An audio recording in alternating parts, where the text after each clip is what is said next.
வணக்கம். நான் சுதர்ஷன் மகேஷ். நம்முடைய பக்கத்து மாநிலமான கேரளா நம்மோட சேர்ந்து அடுத்த வருடம் ஏப்ரல், மே மாதத்துல சட்டமன்ற தேர்தல சந்திக்கவிருக்கிறாங்க.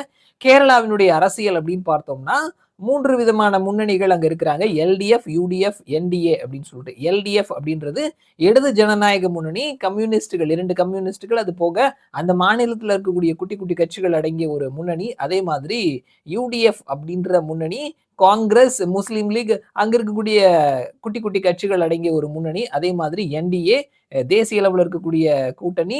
இங்க பிஜேபி அண்ட் குட்டி, குட்டி கட்சிகள் அவர்களும் வந்து அலையன்ஸ்ல இருக்கிறாங்க. 3 விதமான முன்னணிகள் இருக்கிறாங்க கேரளா அரசியல பொறுத்தமட்டுல.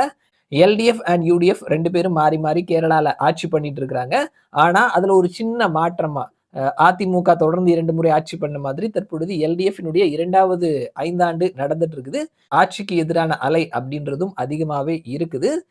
அதற்கு முன்னாடி இந்த சட்டமன்ற தேர்தலுக்கு முன்னாடி ஒரு செமி ஃபைனலா அங்க உள்ளாட்சி தேர்தல் அடுத்த மாதம் நடைபெறவிருக்கிறது. அதற்கான டேட் அனௌன்ஸ் பண்ணிட்டாங்க. 1200 இடத்துல 1199 இடத்திற்கு தேர்தல் நடைபெறவிருக்கிறது. ஒரே ஒரு இடம்.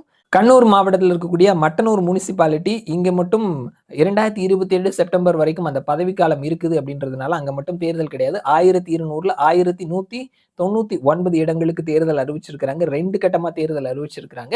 டிசம்பர் மாதம் 9ஆம் தேதி, 11ஆம் தேதின்னு சொல்லிட்டு 2 கட்டமா தேர்தல் நடைபெறவிருக்கிறது. டிசம்பர் 13ஆம் தேதி வாக்கு எண்ணிக்கை இருக்குது.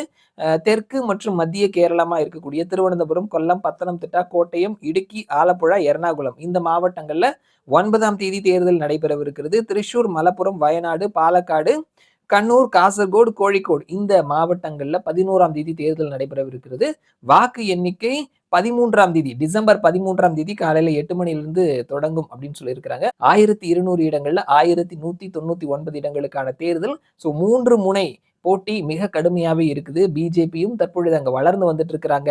20% வரைக்கும் வாக்குகளை வாங்கி இருக்கிறாங்க அப்படின்றத நம்ம கவனிக்க முடிகிறது.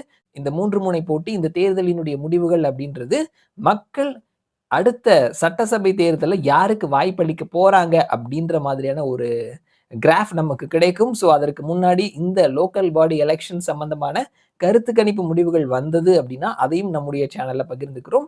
இதுதான் வந்துட்டு கேரளாவினுடைய உள்ளாட்சி தேர்தல் டேட். மறுபடியும் நான் உங்கள இன்னொரு வீடியோல சந்திக்கிறேன். அது வரைக்கும் நன்றி.